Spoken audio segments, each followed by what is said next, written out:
ETF index mutual funds నేర్చుకుని stock మార్కెట్లో రాణించాలనుకుంటున్నారా? వెంటనే ఈ నెంబర్కి కాల్ చేయండి.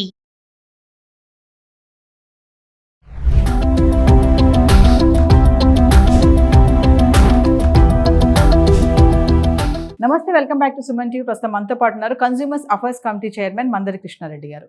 నమస్తే సార్. నమస్తే అమ్మా. సార్, SBI State Bank of India ఒక గుడ్ న్యూస్ ఇస్తుంది. ఏంటంటే 1000 రూపాయలు కడితే 20 లక్షలు బెనిఫిట్ అని. అసలు ఏంటి ఆ స్కీమ్, ఏంటి దాని వివరాలు, ఎలా బెనిఫిట్ అవుతుంది అసలు ఒకసారి? 1000 రూపాయలు కడితే 20 లక్షలు వస్తుందన్నమాట. వాస్తవమే, కానీ 1000 రూపాయలు కట్టిన వాళ్ళందరికీ 20 లక్షలు వస్తాయని అది కరెక్ట్ కాదు. అంటే స్టేట్ బ్యాంక్ ఆఫ్ ఇండియా ఎవరైనా అకౌంట్ ఉన్నవాళ్ళు, ఎస్బీఐ లోపల అకౌంట్ ఉన్నవాళ్ళు ఒక 1000 రూపీస్ అకౌంట్ ఉన్నవాడు కడితే, అంటే ఏ స్కీమ్ కింద కట్టాలి? యాక్సిడెంటల్ ఇన్సూరెన్స్ కింద కట్టాలి. ఓకే. యాక్సిడెంటల్ ఇన్సూరెన్స్ కింద కట్టినప్పుడు ఏమవుతుందంటే, ఒకవేళ ఆ 1000 రూపీస్ కట్టిన వాళ్ళు, ఆ వ్యక్తి ఏదైనా ప్రమాదానికి గురైనప్పుడు అతను మరణిస్తే కుటుంబానికి 20 లక్షల రూపాయలు వస్తాయి. నెంబర్ 1. ఒకవేళ అతనికి కాళ్ళు చెయ్యి పోయినట్టయితే, దాంట్లో 2 కాళ్ళు 2 చేతులు పోయినట్లయితే 20 లక్షలు వచ్చే అవకాశాలు ఉన్నాయి.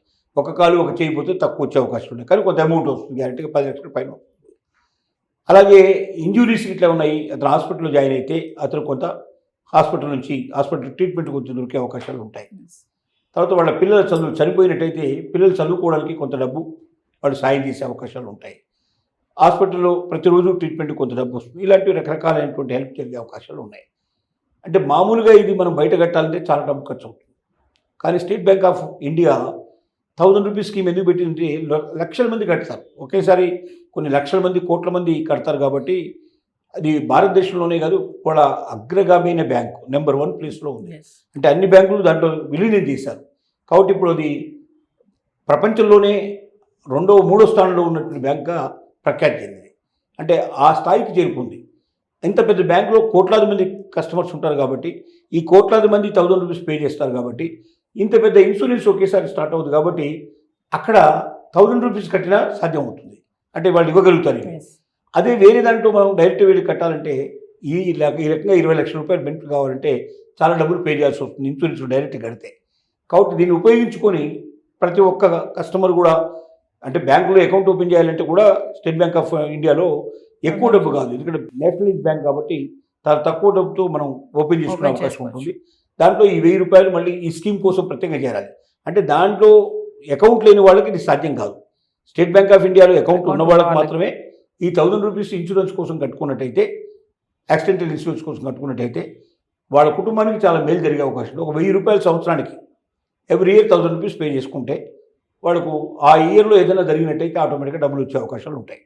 ఒక కుటుంబానికి 20 లక్షలు అంటే చాలా డెఫినెట్గా పెద్ద మేలు జరిగే అవకాశం ఉంది. అకౌంట్ లేని వారికి అంటున్నారు కదా సార్, ఒకవేళ ఇప్పుడు అకౌంట్ ఓపెన్ చేసుకుంటే, అకౌంట్ ఓపెన్ చేసి దాంట్లో 1000 రూపీస్ కట్టి చేరుకోవచ్చు, జాయిన్ అవ్వచ్చు. అకౌంట్ ఓపెన్ చేయడానికి దాన్ని బట్టి ఉంటుంది. ఎస్బీఐ అకౌంట్ అయితే ఎంత, గ్రామీణ మరి వారికి కొద్దిగా 1000 రూపీస్ పైనే కట్టాల్సి వస్తుంది. అంతకన్నా తక్కువ అయితే అకౌంట్స్ ఉండవు సహజంగా.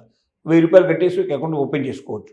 ఇంకొక 1000 రూపాయలు దీంట్లో చేయడానికి, ఒకసారి కదా అకౌంట్ ఓపెన్ చేసేది, మళ్ళీ ఎవ్రీ ఇయర్ 1000 రూపీస్ పే చేసుకుంటే సరిపోతుంది దీనికి. అంటే ఒక సంవత్సరానికి ఉంటుంది ఈ ఇన్సూరెన్స్. ఒక సంవత్సరం తర్వాత మళ్ళీ అయిపోతుంది, ఎక్స్పైర్ అయిపోతుంది, మళ్ళీ కట్టుకోవాలి. ఆ డేట్ లోపలే మనం పే చేసుకుంటూ పోతే కంటిన్యూ అవుతూ ఉంటుంది. ఇది 65 సంవత్సరాల లోపల ఉండే వాళ్ళకి మాత్రమే వర్తిస్తుంది. 65 సంవత్సరాల లోపు, 65 ఇయర్స్ దాటిన వాళ్ళకి ఇది వర్తించాలి. అది జాగ్రత్తగా గమనించుకొని చేసుకోవాలి. మీరు స్టార్టింగ్లో అన్నారు కదా సార్, 1000 రూపాయలు కట్టిన వాళ్ళు అందరికీ రావు అని చెప్పేసి అన్నారు. అది నాకు అర్థం కాలేదు. అంటే ఊరికే 1000 రూపాయలు కడితే 20 లక్షలు వస్తాయని కాదు. ఇది యాక్సిడెంట్కి సంబంధించిన ఇన్సూరెన్స్. ఇది యాక్సిడెంట్లో చనిపోయిన వాళ్ళకి వస్తాయి తప్ప, నేను 1000 రూపాయలు కట్టేస్తాను బ్యాంకులో నాకు 20 లక్షలు ఇచ్చేయండి అంటే అలా ఇవ్వదు అని నేను చెప్పాను. అది దానికి కారణం అని. బిలో 65 ఇయర్స్ అన్నారు, ఎందుకు సార్? 65 దాటిన తర్వాత ఇన్సూరెన్స్లో ఇప్పుడు చనిపోవడానికి ముసలి వాళ్ళకు అవకాశాలు చాలా ఎక్కువ ఉంటాయి.